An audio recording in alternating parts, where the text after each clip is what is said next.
오늘 본문에는 두 가지의 사건이 기록되어 있습니다. 첫 번째 사건은 세례 요한이 세례를 베푸는 그 자리에 바리새인과 서기관들이 찾아온 사건이고, 두 번째 사건은 똑같은 자리에 예수님께서 세례를 받기 위해 나온 사건입니다. 이 사건을 통해서 첫째, 회개에 합당한 열매란 무엇인가, 그리고 둘째, 세례는 무엇인가, 그리고 마지막으로 셋째, 하늘이 열렸다는 의미는 무엇인가, 여기에 대해서 우리 함께 살펴보고자 합니다. 첫째, 회개에 합당한 열매란 무엇인가. 이 말씀의 배경은 세례 요한이 세례를 베푸는 그 현장에 바리새인과 사두개인들이 찾아왔습니다. 이때 세례 요한이 그들을 향해 외쳤던 소리가 우리 7절 말씀에 기록되어 있는 것처럼, 독사의 자식들아, 누가 너희를 가르쳐 임박한 진노를 피하라 하더냐, 그러므로 회개에 합당한 열매를 맺어라 입니다. 지난주에 우리 회개에 대해서 살펴보았습니다. 회개란 하나님께로 돌아가는 것이 회개입니다. 사람이 하나님께로 돌아갈 수 있는 것은 사람의 어떤 의지나 각오나 결심으로 되는 것이 아니라 전적인 하나님의 은혜입니다. 그 예로 에덴 동산의 생명나무를 살펴보았습니다. 에덴 동산의 생명나무는 생명의 근원이신 하나님을 상징을 하죠. 그런데 아담과 하와의 범죄로 인해서 생명나무이신 그 하나님이 계시는 에덴 동산에서 사람이 쫓겨나게 되었습니다. 이것이 죽음이고 사망이고 이것이 죄입니다. 하나님으로부터 쫓겨나는 것, 생명이신 하나님으로부터 끊어진 것, 이게 죽음이고 사망이고 이게 죄죠. 그러니 다시 사람이 살아나기 위해선 어떻게 해야 되나요? 에덴 동산으로 가야 됩니다. 에덴 동산의 그 생명나무이신 하나님께로 가야 되는데, 에덴 동산은 사람들의 눈에서 사라졌습니다.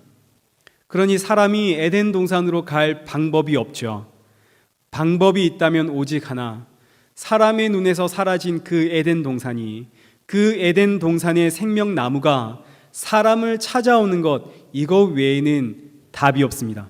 그래서 회개란 하나님께로 돌아가는 것이 회개인데, 이 회개는 내가 하나님을 찾아가는 것이 아니라 하나님이 나에게로 찾아오심, 이것이 회개의 본질이라고 말씀을 드렸습니다. 이렇게 회개가 일어난 성도는 이제는 하나님을 찾아갈 수가 있습니다. 과거엔 하나님을 찾아갈 방법이 없었는데 이제는 우리가 하나님을 찾아갈 수 있습니다. 왜요? 하나님이 나를 찾아오셨기 때문에. 그래서 이제 성도는 하나님을 아버지라 부를 수 있고, 매 순간 하나님을 찾아가서 하나님 앞에, 하나님 제가 이렇게 잘못했습니다, 용서해 주십시오. 혹은 하나님 저에게 지금 이런 문제가 생겼습니다, 도와주십시오. 또는 하나님 나의 아버지 아닙니까, 해결해 주십시오 라고 떼를 쓸 수 있게 되었습니다. 심지어 내가 잘못해 놓고도 해결해 주십시오 라고 하나님 앞에 뻔뻔하게 주장도 할 수 있죠. 이것이 회개를 통해서 성도에게 생겨난 특권이고 회개에 합당한 열매라는 뜻입니다. 회개에 합당한 열매란 어떤 윤리적이고 도덕적이고 착하게 살고 바르게 사는 그런 실천 유무를 뜻하는 것이 아니라 하나님을 아버지라 부르며 기도할 수 있는, 때를 쓸 수 있는 존재가 된 것, 이것이 회개에 합당한 열매라는 이야기입니다. 그래서 지금 세례 요한이 바리새인과 사두개인들에게 독사의 자식들아, 회개에 합당한 열매를 맺어라. 바리새인과 사두개인들은 율법으로 흠이 없는 사람들이죠. 주일 성수는 기본이고 11조를 하고 때를 따라 각종 예물을 하나님께 올려 바치고 고아와 과부와 나그네를 돌보고 대접하고, 그 외에도 성경에 기록되어 있는 613가지의 모든 율법들을 다 지켜 행하고, 그 율법들을 잘 지켜내기 위해서 장로의 유전들까지 모든 것을 철저하게 지켜낸 사람들이 바리새인과 사두개인들입니다. 성경에 기록되어 있는 율법은 오늘날의 윤리 도덕과는 비교할 수 없을 만큼 뛰어납니다. 그러니 이 율법들을 다 지켜냈다는 말은 세상이 볼 때 윤리 도덕적으로 정말 흠이 없는, 이 세상에서 정말 존경받을 만하게 살고 있다는 뜻이고, 교회 안에서도 존경받을 만하게 주일 성수를 하고 그 어떤 일이 있어도 봉사를 하고 헌금을 하고 그 누구보다 철저하게 말씀을 지켜내는 그런 삶을 살아가고 있는 사람들, 그들이 바리새인들이고 서기관들 그리고 사두개인들인 것이죠. 그런데 만약 이런 것들, 이렇게 세상에서 칭찬받고 교회 안에서도 칭찬받는 이러한 것들이 회개에 합당한 열매라면 바리새인과 사두개인들은 너무너무 잘한 사람들이죠. 이 독사의 자식들아, 이렇게 지적받을 이유가 조금도 없는 사람들입니다. 너무너무 잘한 사람들이죠. 이들보다 뛰어나게 회개에 합당한 열매 맺은 사람은 없습니다. 그런데 세례 요한은 그들을 향해 독사의 자식들아, 회개에 합당한 열매를 맺어라. 무슨 뜻인가요? 회개에 합당한 열매란 실천의 이야기가 아니라는 뜻입니다. 존재의 이야기입니다. 하나님을 아버지라 부르는 존재가 되었다는 것. 누구를 통해서? 예수 그리스도를 통해서. 예수님을 통해 하나님을 아버지라 부르는 존재가 되었습니다. 언제 어디서든 매 순간 내가 잘했든 못했든 언제 어디서든 예수 그리스도의 이름으로 하나님을 아버지라 부르며 기도하는 것, 이것이 회개에 합당한 열매입니다. 회개는 하나님이 하시는 것이 회개입니다. 하나님이 나를 찾아오심, 이게 회개고, 내가 하나님께로 갈 방법이 없어서 하나님이 나를 찾아오심이 회개이고, 이 일을 위해 예수님이 오셨습니다. 이걸 외치는 자가 세례 요한의 사역이죠. 예수님이 오십니다. 이제 회개가 일어났습니다. 그러면 이제 마땅히 회개에 합당한 열매가 나와야 하는데, 이 회개에 합당한 열매는 어떤 행위가 아니라 언제 어디서든지 예수의 이름으로 하나님을 나의 아버지라 부르며 기도하는 것, 이것이 회개에 합당한 열매더라. 포도나무와 가지 이야기 아시죠? 기억나시죠? 포도나무에 가지가 붙어 있으면 언제 어디서든 때가 되면 자연스럽게 열매는 맺히는 겁니다. 이건 너무나 자연스러운 것이지, 가지가 힘쓰고 애써서 열매를 맺어내는 것이 아닙니다. 붙어 있으면 열매는 맺힙니다. 가지가 하는 일은 뭡니까? 그저 포도나무에 붙어서 온 힘을 다해 포도나무의 그 진액을 뿌리로부터 빨아당겨 가는 것, 이게 가지가 하는 일이죠. 온 힘을 다해 포도나무에 붙어 있는 것, 바로 이것이 오늘 우리가 언제 어디서나 힘을 다해 예수 그리스도의 이름으로 하나님을 아버지라 부르며 기도하는 모습이다 하는 것이죠. 여러분 다 기도하고 계시죠? 저도 정말 별의별 문제를 가지고 하나님 앞에 기도하고 있습니다. 잘했을 때는 잘했습니다, 저 잘했죠 하고 기도하고, 못했을 때는 하나님 제가 이렇게 못했습니다 하고 기도하고 있고, 심지어 저는 이렇게 기도하면 안 되는 걸 알면서도 그렇게 기도하며 떼쓰고 있습니다. 누구의 이름으로? 예수의 이름으로. 날 구원하셨고 나를 위해 십자가에서 피 흘려 돌아가신 그 핏값으로 나를 값주고 사신 그 예수 그리스도의 이름으로 하나님을 아버지라 부르며 기도하고 있죠. 이것이 회개에 합당한 열매다 하는 뜻입니다. 종종 제 설교를 듣다 보면 목사님 말씀 듣고 나면 이제 뭘 기도해야 할지 모르겠습니다 하시는데, 그 오해입니다. 저는 이러이러한 것들이 우상 숭배입니다, 이러한 것들이 죄입니다, 그러니 예수님을 붙잡고 사십시오 라고 선포해야 하는 책임이 있고, 여러분들은 이 말씀을 듣고 나서 하나님께 나가셔서 하나님, 이것도 죄고 이것도 우상 숭배래요 하면서 예수님의 이름으로 기도하든지, 아니면 난 몰라, 그냥 하나님 우상 숭배든 죄든 저 이 문제 해결해야 됩니다, 해결해 주세요 라고 때를 쓰든, 예수의 이름으로 기도하든, 뭐가 되었든 때를 쓰든 잘못을 구하든 예수의 이름으로 하나님을 아버지라 부르며 기도하는 것, 그래서 매 순간마다 날 구원하신 예수의 이름을 힘입어 생명의 근원이신 하나님께로 끊임없이 돌아가는 것, 이것이 회개에 합당한 열매입니다. 그러니 더 쉽게 이야기를 하면 회개에 합당한 열매는 한마디로 뭐 하라는 뜻입니까? 기도하라는 뜻입니다. 여러분, 기도하십시오. 날마다 순간마다 기도하십시오. 이것이 회개에 합당한 열매입니다. 둘째로 세례에 대해서 살펴보겠습니다. 세례 요한이 바리새인과 사두개인들에게 회개에 합당한 열매를 맺어라 라고 외친 이후에 11절 말씀을 이제 보시면, 나는 너희로 회개하기 위하여 물로 세례를 베풀거니와 내 뒤에 오시는 이는 나보다 능력이 많으시니 나는 그의 신을 들기도 감당하지 못하겠노라. 그는 성령과 불로 너희에게 세례를 베푸실 것이요. 세례 요한이 나는 물로 세례를 주지만 내 뒤에 오실 예수 그리스도는 성령과 불로 세례를 베푸실 겁니다. 그러니 세례는 총 몇 가지가 있나요? 총 3가지가 있군요. 물 세례가 있고 성령 세례가 있고 불 세례가 있습니다. 이 3가지를 우리가 이 시간 한번 살펴보려고 합니다. 먼저 물 세례는 세례 요한이 주는 것, 사람이 주는 세례가 물 세례입니다. 세례라고 하는 말 자체가 씻어낸다는 뜻입니다. 더러움을 씻어내는 것. 그래서 물 세례는 이스라엘 백성들의 그 문화권 속에서 물 세례다 하는 것은 항상 홍해를 상징하게 되어집니다. 물 세례는 곧 홍해. 과거 이스라엘 백성들이 애굽에서 나와서 홍해에 도착했을 때에 애굽의 군대가 바짝 뒤쫓아왔습니다. 이 홍해 바다 앞까지는 애굽의 경계다라는 뜻입니다. 아직 완벽한 출애굽이 되지를 못했습니다. 이 홍해를 건너야만 애굽에서 완벽하게 탈출을 하는 것이죠. 앞은 홍해, 뒤는 애굽의 군대.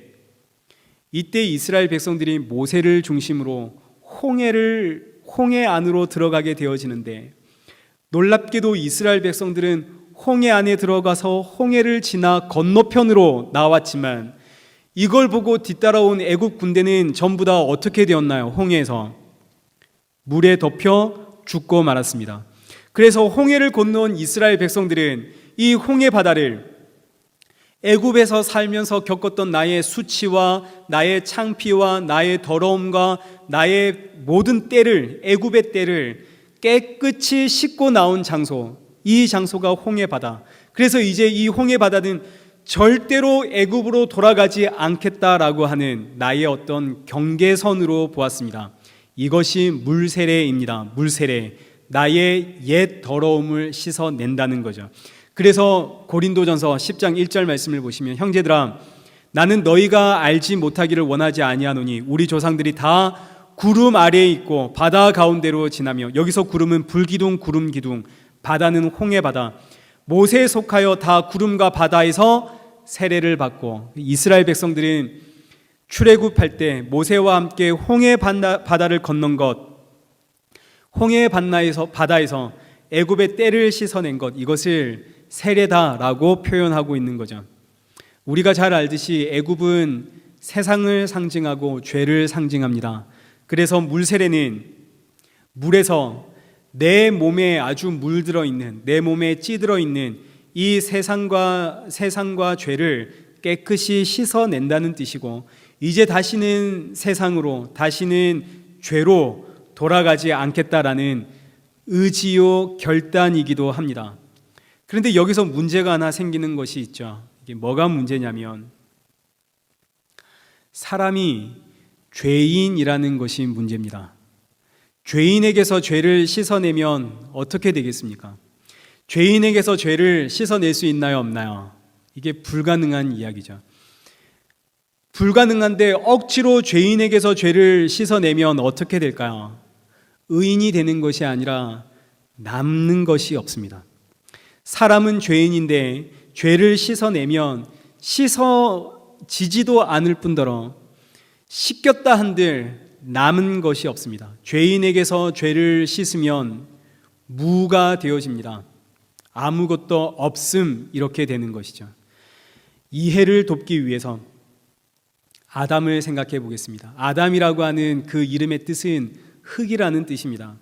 하나님께서 아담에게 아담아 아담아 하고 부른 것은 우리말로 표현하면 흑아 흑아 하고 부르신 뜻입니다. 흑아 흑아. 하나님께서 사람을 뭘로 만드셨나요? 흙으로 만드셨죠. 아담으로 만드셨기 때문에. 그래서 하나님이 이 사람을 아담아 아담아 흑아 흑아 이렇게 부르십니다. 창세기 2장 7절 말씀을 보시죠. 하나님께서 사람을 땅의 흙으로 만드셨습니다. 흙으로 모양을 빚어 생기를 그 코에 후 하고 불어넣으시니 사람이 생령 살아있는 존재가 되었습니다. 반대로 하나님이 불어넣으신 그 생기, 그 호흡이 사람에게서 떠나면 사람은 뭐에 지나지 않나요? 흙에 지나지 않습니다. 아담과 하와가 생명의 근원이신 하나님께로부터 끊어졌습니다. 그러니 이제 아담과 하와는 뭐가 되었나요? 흙이 되었습니다. 그럼 흙은 원래 어디에 있었나요? 흙은 원래 물 속에 있었습니다. 창세기 1장 6절 이하의 말씀을 보시면 이 세상 지구는 원래 물로 덮여 있었습니다. 그런데 하나님께서 궁창이라고 하는 공간을 만드셔서 공간 위의 물 그리고 공간 밑의 물 이렇게 나누시죠.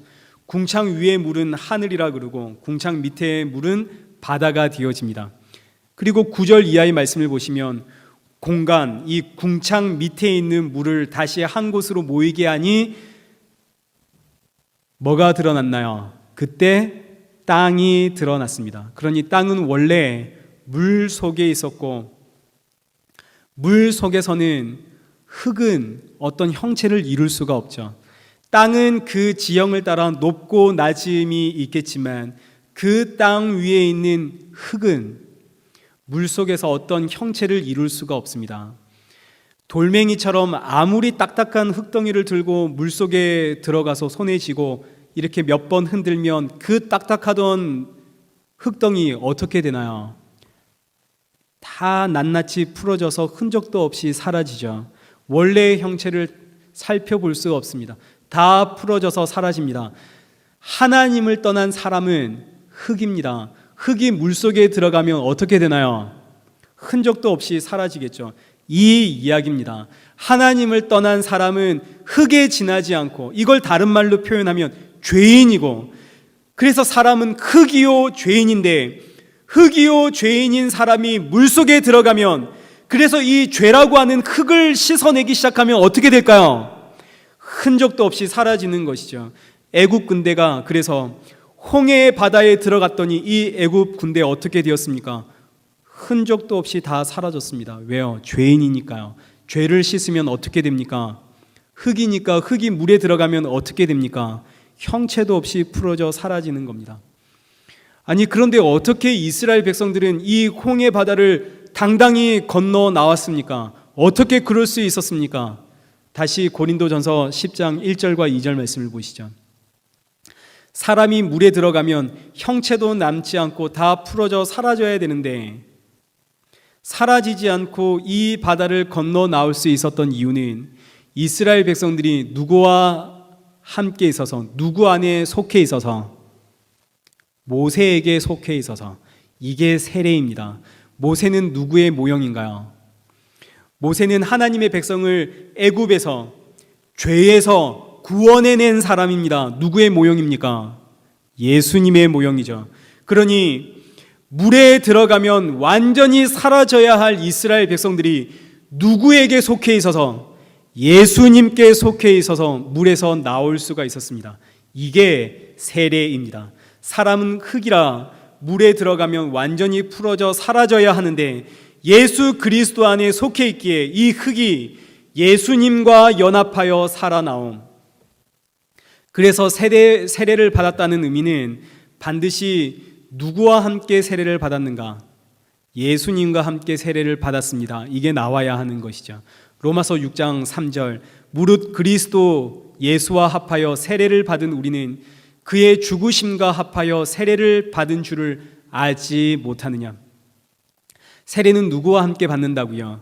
예수님과 함께 받는 겁니다. 무릇 그리스도 예수와 합하여 세례를 받은 우리는 여기서 이 세례는 물 세례를 의미합니다. 물속에 들어갔는데 완전히 풀어져 사라져야 하는데 그런 내가 예수 그리스도와 연합하여 살아나왔다는 것이죠. 그런데 이렇게 살아나온 나는 이제 예수 그리스도와 예수님의 그 죽으심과 함께 세례를 다시 받아야 됩니다. 예수님의 죽으심과 함께 다시 받는 세례, 이것이 성령 세례고 불세례입니다. 그래서 성도는 물 세례로 시작을 해서 성령 세례를 받아야 하고 불세례를 받음으로 완성이 되어져야 됩니다. 전체적인 의미에서 세례라고 하는 것은 물에 들어가서 흔적도 없이 사라져야 할 내가 예수 그리스도와 연합되어 새로운 피조물이 되어서 나왔습니다. 이게 세례의 전체적인 의미이고, 이 세례를 세 가지로 구분할 때 시작은 물 세례, 중간은 성령 세례, 그리고 마지막은 불 세례가 되어지는 것이죠. 물 세례는 누가 주냐면 세례 요한이 줍니다. 세례 요한이 나는 너희에게 물로 밖에는 세례를 줄 수가 없지만 내 뒤에 오시는 분은 성령과 불로 세례를 줄 것이다. 성령과 불은 예수님이 주는 세례이고 사람이 주는 세례는 물 세례입니다. 세례 요한은 물 세례밖에 줄 수 없는데, 이때 물 세례란 나의 더러움을 씻어낸다는 세례. 여러분, 물속에 들어가서 여러분의 그 죄를 깨끗이 씻어내야 됩니다. 여러분, 이제 물속을 지나가셔야 됩니다. 물속에 들어가서 그리스도와 함께 새로운 피조물이 되어서 나와야 됩니다 라고 인포메이션을 알려주는 것이 물세례입니다. 이 물세례로는 사람을 바꿀 수가 없습니다. 왜요? 세례 요한도 이 물을 건널 수가 없습니다. 그래서 세례 요한의 이 세례, 물세례는 우리는 물속에 들어가면 완전히 풀어져 사라질 죄인에 지나지 않습니다 하는 것을 알려주는 세례에 지나지 않습니다. 세례 요한이 누굽니까? 장차 오실 예수 그리스도, 그분을 예비하는 자, 그분이 누구인지를 설명하는 자, 그가 세례 요한이죠. 그래서 세례 요한의 세례는 우리는 이 물을 건널 수가 없습니다. 우리에겐 방법이 없습니다. 그런데 내 뒤에 오시는 분, 성령과 불로 세례를 주시는 그분을 통해서 그분 안에 있을 때에 여러분은 이 물을 건널 수가 있습니다. 이걸 전달하는 것이 물세례입니다. 그래서 교회가 여러분들에게 때가 되었을 때에 물세례를 주는 의미는 세례 요한의 이 세례와 똑같은 의미를 가집니다. 목사가 성도에게 이 물세례를 주는 이유는 우리는 이 물을 건널 수가 없습니다. 우리는 우리 안에 있는 죄를 해결할 방법이 없습니다. 이 죄를 해결하기 위해선 내가 내 임의로 이 물 안에 들어가면 우리는 완전히 해체되어 사라집니다. 그러니 예수님이 주시는 성령과 불 세례를 받으십시오. 이게 물 세례의 의미가 되어집니다. 그래서 성도는 물 세례를 받은 이후엔 반드시 성령 세례를 받아야 하고, 그리고 불 세례를 받아야만 하는 것이죠. 물 세례는 나의 의지로 받을 수 있지만 성령 세례와 불 세례는 이건 내 의지로 받을 수 있는 게 아닙니다. 하나님이 주셔야만 받을 수 있습니다. 그러면 이 성령 세례와 불 세례는 무엇입니까? 우리 다시 11절 말씀을 보시죠. 그는 성령과 불로 너희에게 세례를 베풀 것이다. 예수님이 주시는 세례가 성령 세례이고 불 세례인데, 이것을 가지고 성령의 불 받아라 이러시면 안 됩니다. 저는 어릴 때 성령의 불 받아라, 물론 이 성령 세례가 내 안에 성령 세례를 받았더니 불같이 뜨거운 열정이 일어나서 뜨거워 견딜 수 없어 복음을 전했더라 이럴 수는 있지만, 성령의 불 받아라 이러고 장풍 쏘고 이러시면 안 됩니다. 제가 경배와 찬양이라고 하는 아주 유명한 단체 수련회를 갔는데, 여러분 아시는가 모르겠습니다. 하스데반 선교사님이라고 찬양을 인도하다 말고 그분이 분위기를 잡고 손을 한번 휘저으면 여기 있는 사람들이 우르르 쓰러집니다. 진짜 손에서 장풍이 나갑니다. 그래서 제가 그 현장에 있으면서 저거 받으면 저게 성령의 불인가 싶어가지고 제가 정말 그거 한번 받아보려고, 그 장풍 한번 받아보려고 얼마나 그 선교사님과 아이 컨택을 하고 뚫어지게 쳐다봤는지, 근데 어쩜 그리 저만 피해서 장풍을 쏘시는지 다 쓰러지는데 저만 쓰러지질 않고 서 있고, 기도회 시간에 선교사님이 또 한 사람 한 사람 찾아가면서 이렇게 기도를 해주면 그때마다 아주 뒤집어지고 자빠지고 소리를 지르며 막 쓰러지는데 저게 성령의 불인가 싶어가지고, 그런데 아무리 서서 기도해도 저에게는 오지를 않고 참다 못해 그 4박 5일 아주 긴 수련의 기간 동안 참다 못해 제가 선교사님 찾아가서 저에게도 기도해 주십시오. 그랬더니 그 선교사님이 저에게 너는 아직 준비가 안 됐다 하시더라고요. 세상에 얼마나 더 간절한 마음이 있어야 그거 받을 수 있습니까? 나중에 알았지만 손에서 장풍을 쏘고 그거 맞고 기도했더니 쓰러지고 이런 게 성령의 불이 아닙니다. 제가 또 한 번은 저는 정말 성령과 불 받고 싶은 사람이라서 그렇습니다. 수련회를 갔는데 성령의 불 받으라고 사도행전 2장에 기록되어 있는 것처럼 성령은 급하고 강한 바람처럼 불의 혀같이 임한다. 그 말씀을 듣고 또 제가 저에게 그 성령의 불 주십시오. 하나님 왜 나만 안 주십니까? 기도하는데 옆에서 인기척이 나길래 그게 성령인 줄 알고 드디어 나에게도 성령이 왔는갑다. 근데 또 갑자기 진짜로 바람이 솔솔 불기 시작하는데 강한 바람은 아니고 뭔가 솔솔 약하게 부는 바람. 이게 곧 강한 바람이 되겠지. 심지어 제 눈앞에 불도 왔다 갔다.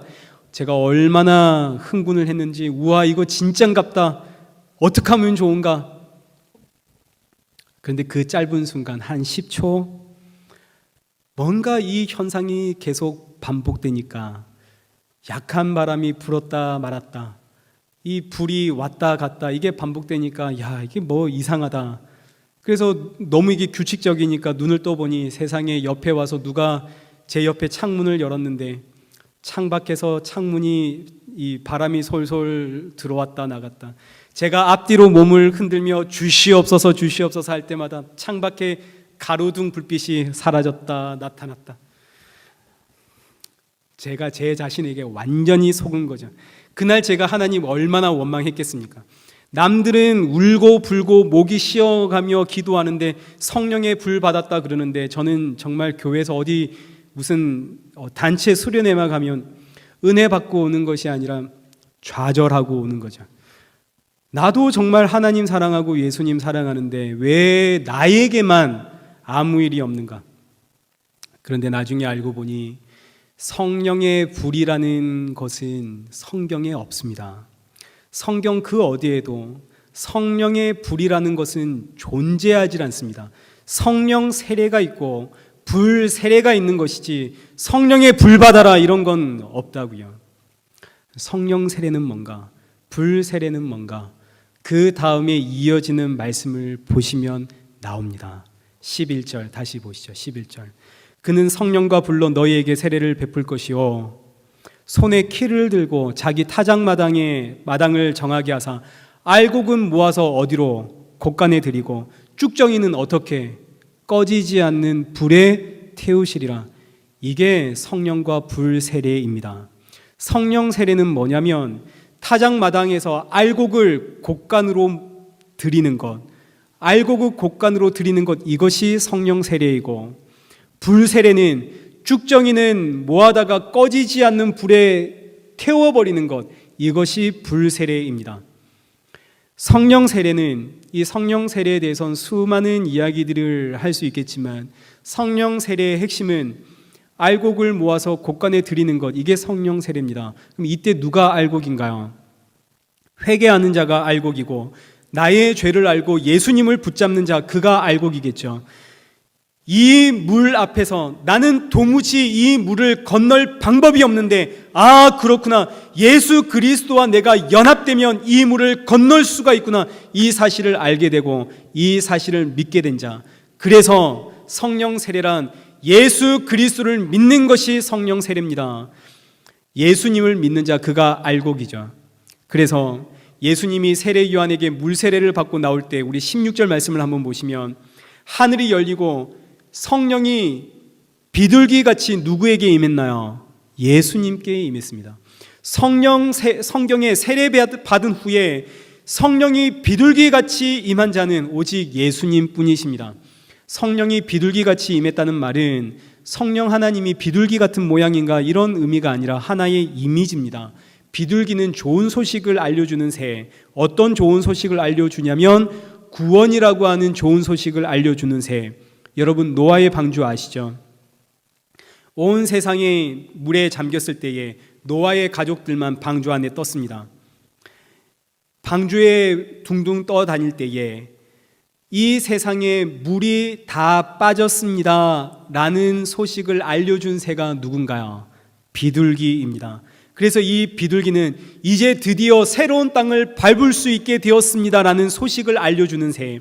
이제 드디어 하나님의 심판이 끝나고 구원이 임했습니다 라는 소식을 알려주는 새가 비둘기입니다. 그래서 성령이 비둘기같이 임했다는 말은 성령이 구원의 기쁨 그 소식을 가지고 예수님께로 왔다라고 하는 하나의 이미지입니다. 그러니 성령이 비둘기같이 예수님께 임했습니다. 이 말은 예수님이 바로 구원의 기쁜 소식입니다.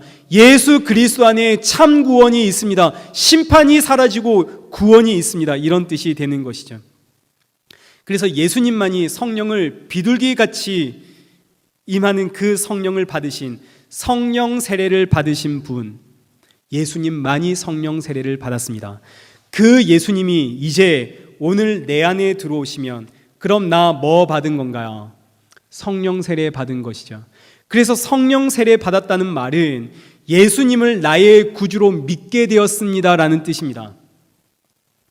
그래서 이제 여기까지만 일단 정리를 하면 우리 13절 말씀을 한번 보시면 예수님께서 세례 요한에게 찾아와서 물 세례를 받겠다 하십니다. 예수님은 죄가 없으신 분인데 왜 물 세례를 받아야 됩니까?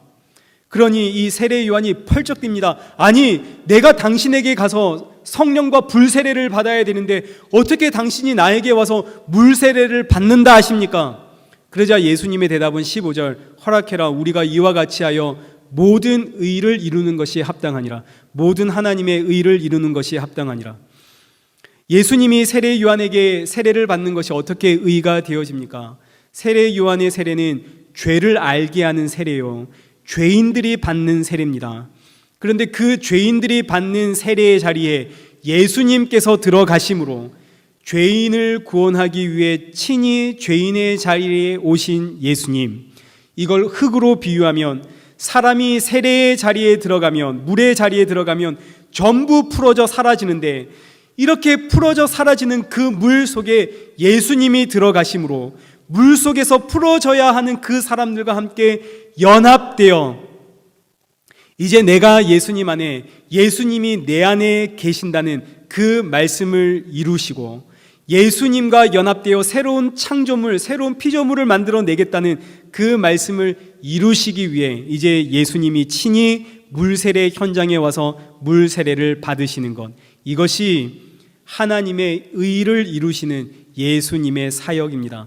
이렇게 물세례를 받고 나오자 하늘이 열리고 성령이 비둘기같이 예수님께 임하는 성령 세례가 임하게 되어지는데, 오직 예수님만이 이 땅에서 성령 세례를 받으셨고 그 예수님이 내 안에 들어오시면, 내 안에 계시면, 내가 그 예수님을 믿으면 나도 뭐 받은 사람이 되나요? 성령 세례 받은 사람이 되는 것이죠. 그러니 엄밀히 말하면 성령 세례는 누가 받았나요? 예수님이 받으셨습니다. 성령 세례 받으신 이후에 예수님의 사역은 뭡니까? 알곡을 찾아서 곡간을 채우는 것이 예수님의 사역입니다. 그러니 오늘 우리가 성령 세례를 받으면 어떻게 될까요? 수없이 많은 일들이 일어날 수 있지만 크게 두 가지입니다. 첫째, 예수님을 믿는 것은 지극히 당연한 것이고, 둘째, 알곡을 찾아서 곡간, 하나님의 곡간 안에 넣기 위해 복음의 증인, 전도자가 되는 것이 성령 세례 받은 것이죠. 그래서 예수님의 12제자들 십자가 앞에서 전부 다 하나같이 다 도망갔다가 오순절날 성령이 임하자 전부 어떤 사람이 되었나요? 복음의 증인, 전도자가 되더라. 이것이 성령 세례 받은 이후에 일어나는 가장 분명하고 확실한 일입니다. 그래서 오늘 우리 마음에 늘 교회에 나올 때마다 뭐에 대한 부담감이 있나요? 전도에 대한 부담감이 있고, 복음을 증거하는 증인으로서 사람들 앞에 예수님 믿는 사람처럼 살아야지 하는 그 부담감을 가지고 우리는 살아가죠. 왜요? 성령 세례를 받았기 때문입니다. 어디 나가서 나 교회 다닌다는 사실 숨기고 예수 믿는다는 사실 숨기려고 합니다. 그 왜 숨기려고 하나요? 내가 그거 이야기하면 뭔가 사람들이 사람들 앞에서 내 모습이 좀 조심스러워지고 이러니까 이게 너무 힘들어서 숨기려고 하죠. 왜 그런 마음이 들까요? 성령 세례를 받았기 때문에, 예수님이 내 안에 계시기 때문에 숨기고 싶죠. 난 좀 그렇게 안 살고 싶으니까요.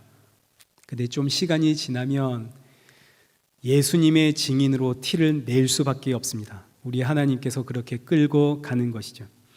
그럼 불세례는 뭡니까? 불은 심판을 상징합니다. 영원한 형벌. 그래서 우리 10절 말씀을 보시면 좋은 열매를 맺지 아니하는 나무마다 찍혀서 어디에 던진다고요? 불에 던지리라. 12절에 쭉정이는 꺼지지 않는 어디에 던진다고요? 불에 던지겠다. 이게 불세례입니다. 불세례를 받으면 좋은 게 아닙니다. 불세례는 답이 없는 영원한 형벌의 세례, 심판의 세례입니다. 그러니 누가 불세례를 받을까요? 불세례는 예수님을 믿지 않는 불신자들이 받는 게 불세례입니다. 그리고 동시에 이 불세례는 예수님이 받으시죠. 예수님이 어디서 이 불세례를 받으시나요? 십자가에서 이 불세례를 받으시죠. 십자가는 성경에 기록된 영원한 하나님의 저주, 영원한 형벌의 상징입니다. 그 십자가의 죽으심으로 불세례를 받으신 예수님, 그래서 이 불세례도 역시 오직 예수님만이 받으십니다. 우리 마가복음 10장 35절 이하에 야고보와 요한이 예수님께 찾아가서 예수님, 우리를 하나는 예수님의 오른편에 하나는 예수님의 왼편에 앉혀주십시오. 그러자 예수님이 뭐라고 하시냐면 38절에 너희는 너희가 구하는 잔이 뭔지를 알지 못하는구나. 내가 마시는 잔을 너희가 마실 수 있겠느냐? 내가 받는 세례를 너희가 받을 수 있겠느냐? 장차 내가 받을 세례, 그게 무슨 세례인가요? 불세례, 십자가의 세례, 심판의 세례를 이야기를 하는 겁니다. 그래서 예수님이 너희가 무슨 말을 하는지를 모르는구나. 너희들 내가 받는 세례 함께 받을 수 있느냐?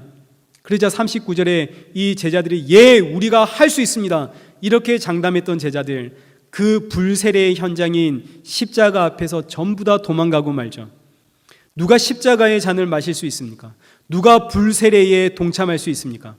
불세례는 오직 예수님만이 받으시는 세례입니다. 아무도 그 세례에 동참할 수가 없고 오직 예수님만이 그 불세례를 받으셨죠.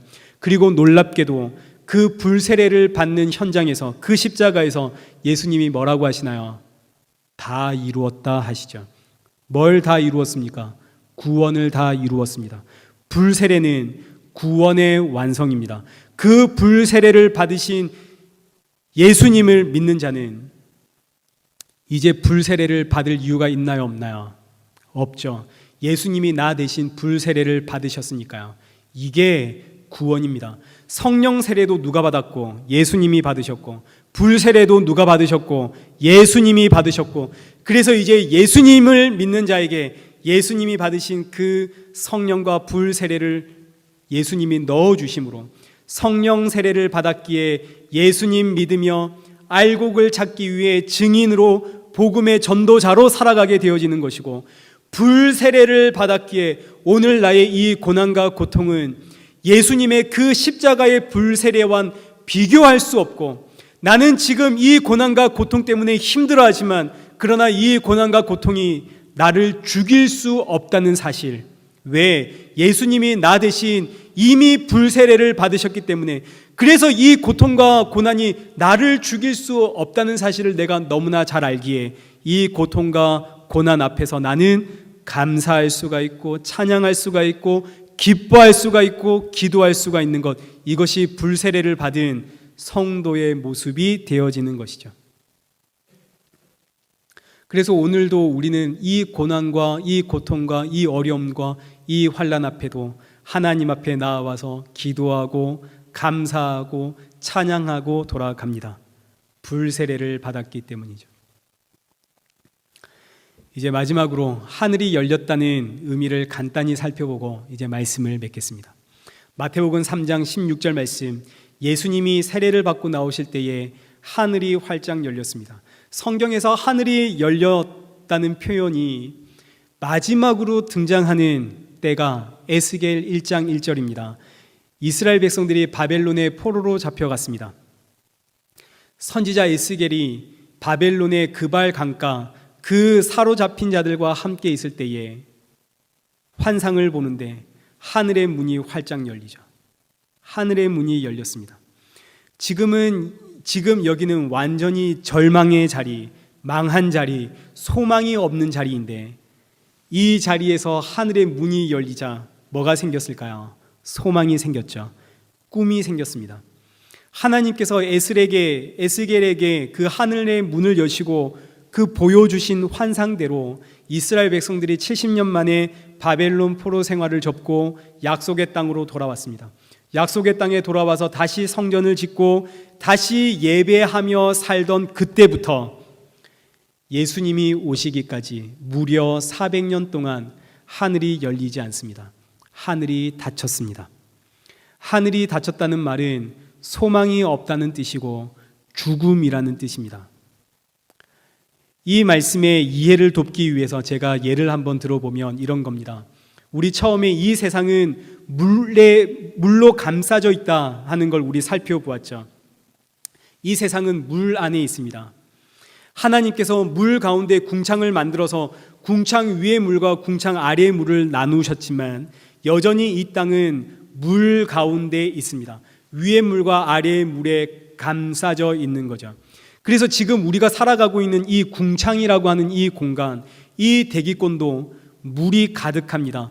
공기는 항상 습기를 머물고 있죠. 그래서 우리 옷장에 물 먹는 하마 아시나요? 물 먹는 하마, 이 습기를 잡아먹는 제습제, 이거 집어넣습니다.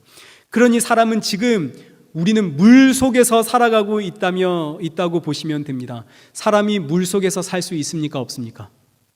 사람은 물 속에서 살 수 없습니다. 제가 군대에서 잠수 부대를 나왔습니다. 군대에서 저의 주 특기는 잠수입니다. 훈련 중에 하나가 대략 한 6m쯤 되는 바다에 잠수해서 바닥에 있는 돌멩이나 조개나 해초나 뭐든지 하나 손에 쥐고 올라오는 훈련이 있습니다. 바닥으로 내려가는 건 쉽습니다. 이 몸에 10kg짜리 납덩이로 된 허리띠를 차고 내려가니까 내려가는 건 순식간에 내려가는데 올라올 때는 납의 무게도 무게이지만 무엇보다 숨이 차서 그 숨을 참는 것이 얼마나 고통스러운지 수면 위로 올라갈 때마다 조금만 더 안간 힘을 쓰며 그러다 마침내 숨을 쉬기 위해 그 물 위로 고개를 올리고 그 숨을 몰아쉴 때 이게 얼마나 이 숨이 달콤한지 이때 숨 쉬기 위해 물 위로 고개를 쳐드는 것, 이것이 하늘의 문이 열렸다라는 뜻입니다. 그 어디에도 물 위로 고개를 내밀 구멍이 없어서 숨이 탁탁 막혀 죽어가고 있는 것, 이게 하늘의 문이 닫혔다라는 뜻입니다. 그러니 하늘의 문이 열리면 우리 뭐 할 수 있나요? 숨 쉴 수가 있습니다. 지금 숨이 막혀도 저기만 가면, 저 열려있는 구멍으로만 가면 숨을 쉴 수 있다라는 소망이 우리에게 있죠. 그런데 반대로 하늘의 문이 닫혔다는 의미는 그 숨구멍이 닫혔다는 의미입니다. 하늘이 열려서 하늘의 그 숨, 하늘에서 내려오는 그 영원한 생명의 숨을 마셔야만 내가 살 수 있는데 하늘이 닫혔으니 숨 쉴 방법이 없죠. 숨을 쉴 수 없으면 한 1분만 참아 보시죠.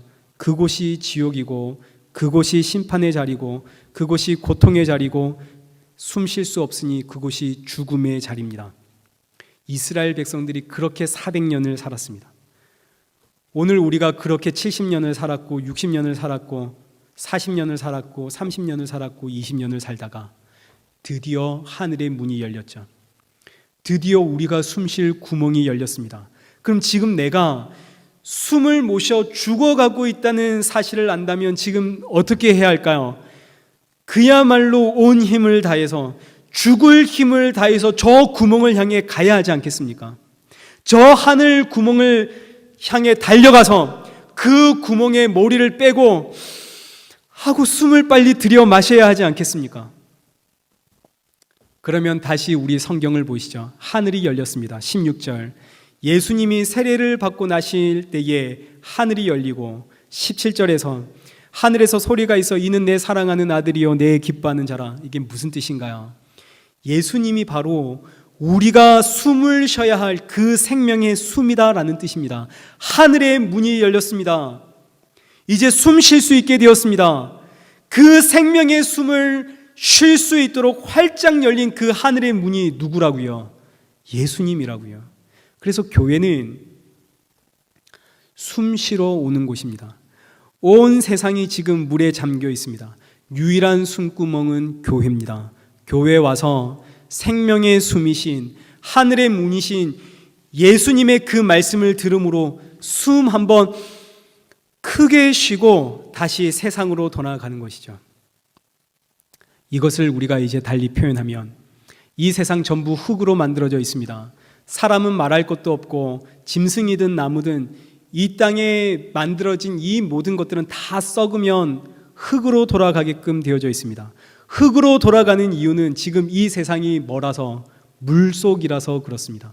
그 어떤 단단한 흙덩이도 물속에 쥐고 흔들면 풀어져 사라지듯이 이 세상에 존재하는 모든 것들은 다 흙이요, 이 세상은 물속이기 때문에 언젠가는 다 풀어져서 흙으로 돌아갑니다. 지금은 영원할 것 같고 지금은 튼튼해 보이지만 반드시 사라집니다. 물속이니까요. 그러니 너 그 물속에서 나오너라. 내 아들아 애굽에서 나오너라. 와서 생명의 숨이신, 영원한 생명의 숨이신 예수께로 나아와라. 하늘의 문이 열렸으니 하늘의 문이신 예수님께 나아가 그 하늘의 숨을 쉬어라. 이것이 교회가 전해야 하는 메시지입니다. 그런데 교회가 생명의 숨이신 예수님이 아니라 이 세상에 그 흔적도 없이 결국 썩어지고 말아버릴 것들, 형체도 없이 해체되어져 버릴 것들, 그것들 이야기하면서 여러분 기도하면 여러분의 그 간절한 그 기도의 제목들이 이루어질 것입니다 라고 탐심을 부추기면 그건 교회가 아닙니다. 그게 아무리 맞다 한들, 하나님이 나의 이 간절한 소원 간절히 기도했더니 응답해 주셨습니다. 그것이 아무리 사실이라 한들 교회의 이 강단은 그거 이야기하는 자리가 아닙니다. 그건 성도들 사이의 간증으로, 성도들의 교제 사이에서 얼마든지 할 수 있는 이야기입니다. 교회는, 이 말씀의 강단은 여러분 생명의 숨이신 예수님께 와서 숨 쉬고 가십시오. 예수님 보지 못하고 돌아가면, 여기서 숨 쉬지 못하고 돌아가면, 그렇게 세상으로 가면 죽습니다. 이 세상에 썩어질 것들이 내 생명의 숨이라고 착각하지 마시고 예수님께로 오십시오. 이것이 교회가 외쳐야 할 사명입니다. 지금 하늘의 문이 열렸습니다. 여러분 제발 숨 좀 쉬고 가십시오. 그런데 오늘날 사람들이 예수님 앞에서 숨을 쉬지를 않습니다. 예수님을 찾아 나오질 않는다는 뜻입니다. 모두 다 이 세상이 너무나 좋습니다.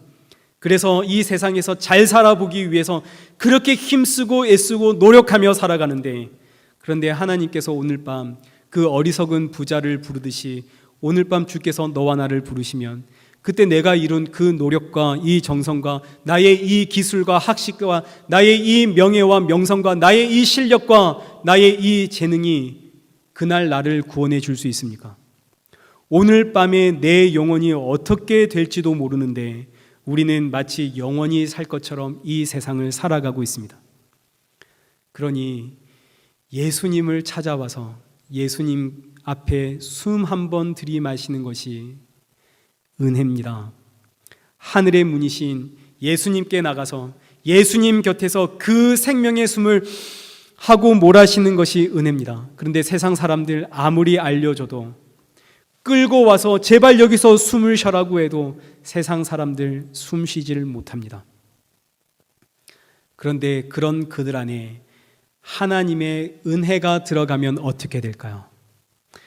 하나님께서 그 사람들, 이 세상 속에서 숨 쉬지 못하도록 그 코와 입을 꼭 틀어막아 죽기 일보 직전에 그들을 예수님의 십자가 앞에 끌고 와서 확 놔주시겠죠. 그럼 그때 그 십자가 앞에서, 그 예수님 앞에서 하고 숨을 들이어 마시게 되겠죠. 이게 하나님의 은혜고 하나님이 우리를 이렇게 끌고 오십니다. 그래서 우리가 이 세상에서 숨이 안 쉬어지죠. 예수님 앞에서 숨 쉬라고요. 이 은혜가 오늘 나에게, 그리고 오늘 내 가정에, 그리고 내 자녀들에게, 그리고 사랑하는 내 이웃들에게, 그리고 오늘 이 땅에 온 교회에 가득가득 임하길 축원합니다.